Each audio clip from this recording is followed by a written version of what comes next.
I'm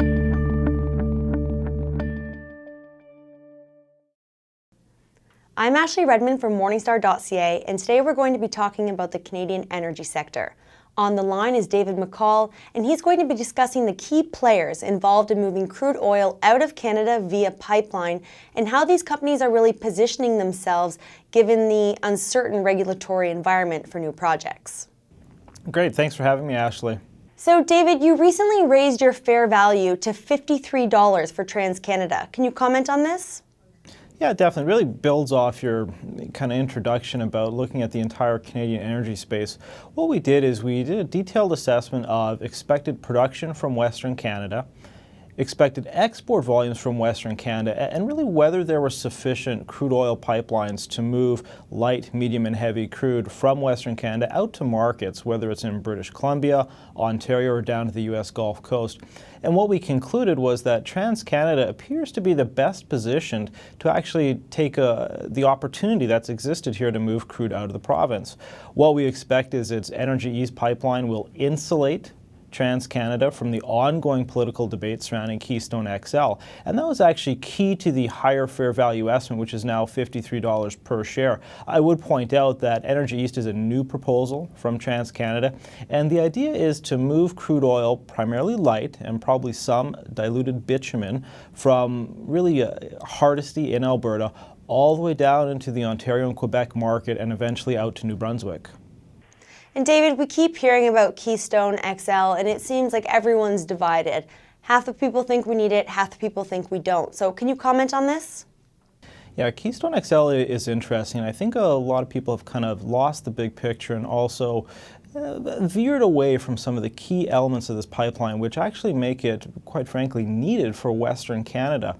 We don't see many new pipelines coming online until 2017, and this includes Keystone XL. It's now about 2 to 3 years later than we anticipated.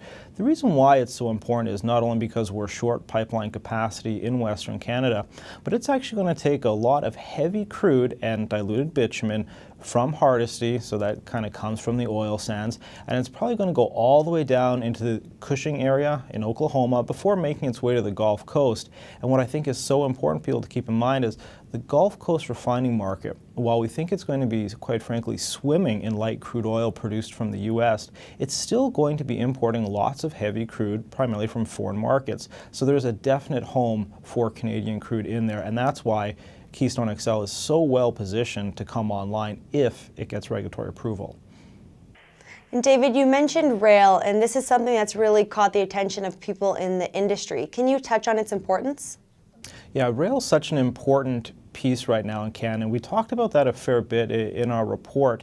If we look back really about 2 to 3 years, rail was very small coming out of Western Canada, maybe 15 to 20,000 barrels per day, not a whole lot, and typically it had just been temporary transportation for very small, maybe pipeline bottlenecks that came up. But why it's so important now is rail volumes in 2013 have skyrocketed to well over 175,000 barrels per day, and if we don't see new pipelines come online, this could increase to well over 500,000 barrels per day by 2017. So that's such a significant increase. What we have to keep in mind with rail, though, is it's roughly twice as expensive as pipeline. So that kind of helps create this good economic case to bring on new pipelines. But rail is definitely here to stay, at least until 2017 at the earliest. So it sounds like the economics really support a pipeline over rail. So how does that provide some context to the Keystone debate?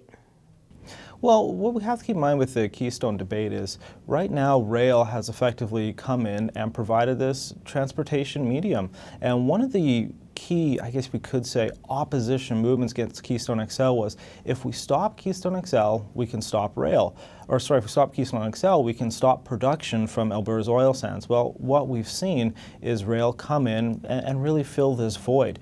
What's interesting with Keystone XL now is the real question is, well, will it be approved? If it's approved, when will it be approved? Or could we start seeing other alternatives be developed?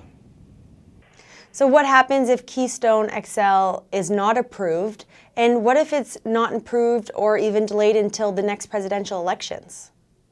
Well, this was some of the sensitivity analysis that we did in our report and helps kind of underpin our fairly positive outlook on TransCanada right now. Let's suppose we have a situation where Keystone XL, instead of being approved in early 2014, which is what we had kind of thought last year, let's say it's pushed back until the next presidential administrations. That would be kind of a late 2016, early 2017 approval. Well, if that were to happen, we actually think it would be very positive for TransCanada and could add $3 per share to valuation. The reason why that's the case is we see Energy East get accelerated, and we think that would come online in 2017 versus 2020. I would point out that TransCanada expects 2017 startup. We're just a little bit more skeptical due to production. So that's positive. On the other hand, you could say, well, what if it's not approved? What if it's actually denied by the current administration and even denied by the next administration? An interesting thing with Keystone XL is roughly $1.5 to $2 billion of steel pipes they purchased can be used for Energy East. So it actually becomes a kind of a wash on the valuation, and we'd still sit at our $53 per share. So it's important for producers, but not necessarily as important as it once was for TransCanada. Okay, so if the next administration didn't approve Keystone as well, just as we're looking forward, it wouldn't have a huge impact on the valuation. But did you say, what about Energy East? Would that have a huge impact? Yeah, well, you know, the key thing with Energy East is if it's accelerated to 2017, that's where we could see this $3 per share upside in valuation. So it could be quite positive for TransCanada. On the other hand, if we were to see these projects go ahead as we believe they will, it's not necessarily going to cause any big spike from where we are today in valuation. Okay, so it sounds like Canada would still need pipeline capacity if Keystone was cancelled and Energy East went ahead. So in that scenario, what should investors do? Yeah, I think the key thing for people to keep in mind is if we do see this scenario happen where Keystone XL isn't even kicked down the road and it's effectively canceled, one of the initial reactions might be to say, well, we know there's going to be plenty of need for pipelines to come online. So what if we were to jump, for example, at Enbridge? Enbridge has its Northern Gateway project, which is being talked about a lot, and that is effectively an export pipeline to the west coast of BC. We actually in our report caution investors not to view a cancellation of Keystone XL as an opportunity to jump into Enbridge.